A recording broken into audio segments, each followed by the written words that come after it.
feminist sisters who love their sisters, who will die for their sisters, will take a bullet for their sisters, but will not share their husbands for their sisters. Such a degrading view of women, and this is just, this is dawah, there is, calling people to Islam, isn't even trying to be very romantic and sexy about it.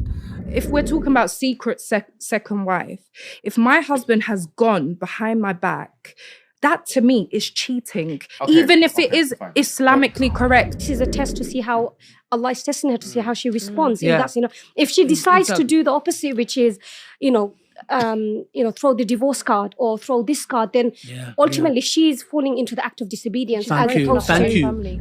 In the act of disobedience, what the hell does that even mean? Do you hate yourself? Do you, don't you see yourself as an equal to a man? If one says, I sense that you've got a second wife, can he say, no, I don't? Yes, you can. You can say that. You can say that. Yes, I personally believe this is... Many men want secret second wives. And this is, this is not the first time I've heard about this. They can keep it a secret. They can, even when it comes to Shia, they have, almost this kind of a prostitution, kind of a secret wife where you marry them for a certain amount of time. And then that's, it's agreed upon how much you pay for it and so on. And then you're married, then you can have, halal sex, and then you're divorcing at a certain time, right? So this is happening all the time, even in the West. There are a lot of secret second wives. If you want your house clean, hire me a maid. I agree with Sister Amira. I agree. I'll hire the maid and I'll marry the maid. Bombs. I'll marry the maid. Okay. So Right, because I'll hire her and marry her.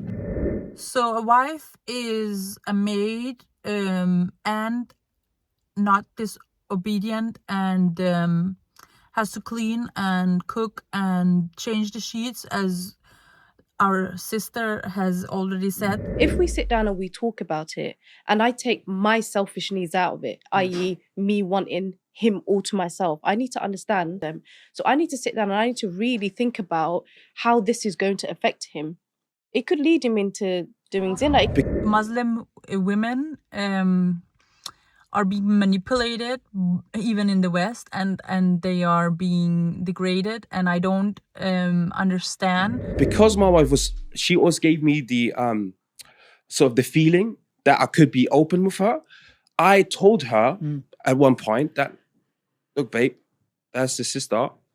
Is that you, yeah? I'm possibly what. Polygamy is for sure a problem, and it's not legal in Denmark, but it's going on, and the state is not sanctioning it, is not, punishing it. And I think we should do it because if we have a rule, we have it for a reason, and we should punish these men that have second wives. You're saying if he's man enough. If your husband came to you man enough and said to you he wants a second wife, at least then it's not secret. Sister, I knew one about it. One second. Do you know about it? What are you gonna do? Are you gonna say to me, yeah, you can? Thank you. Your face says no. enough. If he knows that she would withhold the kids from him, use the state, then do it without her knowledge. But I believe that's a form of abuse. And by the way, why are these beautiful women, why are they inside with men in a studio and talking? They're very attractive, I think. The men not so much, but why are they even, allowed to be seen and heard? Aisha, as a good Muslim woman, she would take stones in her mouth for men to even not hear her voice. Whenever a man would knock on the door and she would have to answer, she would put rocks in her mouth so other men wouldn't hear even her voice. So why is it okay for you to sit in the same studio and talk about sex, pleasure, sexual, intercourse and stuff like that with one another? Why is that halal, and why is that a good thing? Good. So we agree that when a woman is in her most vulnerable place, that she requires a man who is stronger than her to defend her. Good. Now let's go to, one second, my comparison. Let's go to the bedroom now. Now in the bedroom, the man is in his most vulnerable situation when he needs his wife intimately. When a woman says no, she is as good as doing what I would do to my wife if I run away in a fight. No. Do you accept that? No. Good. Now, you don't you accept it? I'm sorry. You don't accept it? Keep going. Sorry? Keep going. I don't accept it. Keep going. Let's talk about it. No, 1 second. 1 second. No, 1 second. What point do you not accept? The fact that she's left in a vulnerable state, her life could be harmed. Yes. Whereas a woman refusing sex to a man is Yes. not. It is not Irrelevant. The point is this. You're horny. You can control your horniness. Whoa, are you speaking on my behalf? On behalf of all the men? You can't control. All of you. I can control my horniness. No problem. Let's okay. No. That is embarrassing. So it's embarrassing. Once it's embarrassing that as men we have a higher sexual drive. And can you imagine we're blamed now? Men have been shown to have more frequent. I repeat again, more frequent and more intense sexual desires than women. He's talking about sexual desire and not so much about pleasure, and this is why this is why Muslim men might not have very eager women to sleep with at home with their wives, because they do not maybe understand as much about pleasure for women in sexual context. An anonymous questioner says, as a wife who feels uncomfortable during intimacy always and informs her husband about how she feels and he just apologizes and it's the same way always, and she doesn't want to offer herself sometimes because she doesn't get excited about it, is she sinful if she says no?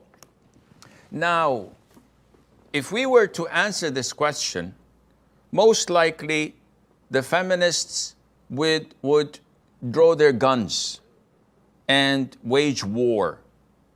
And if we don't answer this question, we would be accountable at the sight of Allah Azza wa Jal for concealing knowledge. If she is only not feeling excited and she's not enjoying it, but it's not harming her, and there is no hardship on her or physical harm on her, it is prohibited for her to prevent herself from offering herself to him. If she prevents him from having his rights, the Prophet, without any legitimate reason, the Prophet told us, alayhi salatu wasalam, that the angels would curse her all night long till the break of dawn. And this is every single night. So this is a major sin, and she has to be really careful not to do that. If a woman came here today and said, you know what, my husband is not giving me sex, wallahi, you guys will cause outrage. Yes, you would. That's a societal thing, my guy. Then why is it when we... What's it? Check this out. When a man wants intimacy from his wife, he should be patient. When a woman wants intimacy from his husband, there's outrage.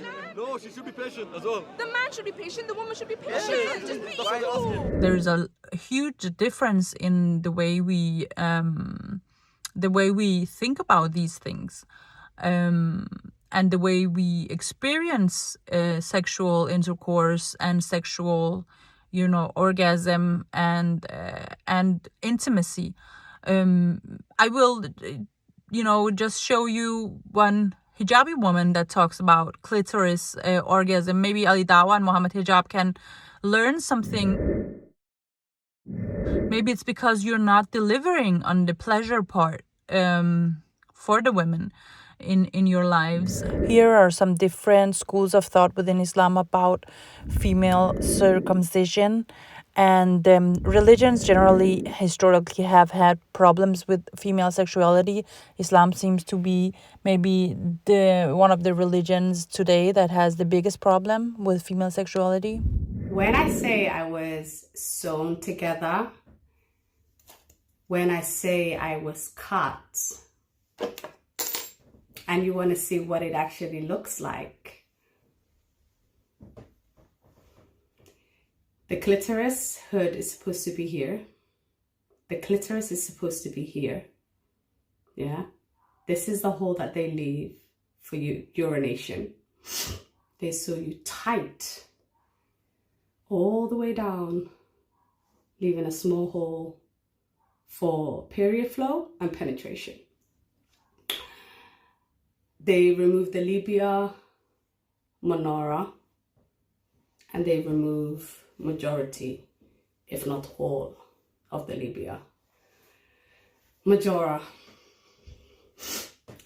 So for 26 years, 25, 26 years, this is what my vagina looked like. This is the life of over 200 million women. They don't all have this. Some are sewn halfway. Some only have the clitoris removed. Some only have their labia minora removed. Some only have their labia majora removed. Some have it all removed. Some have only 2 or 3 things removed.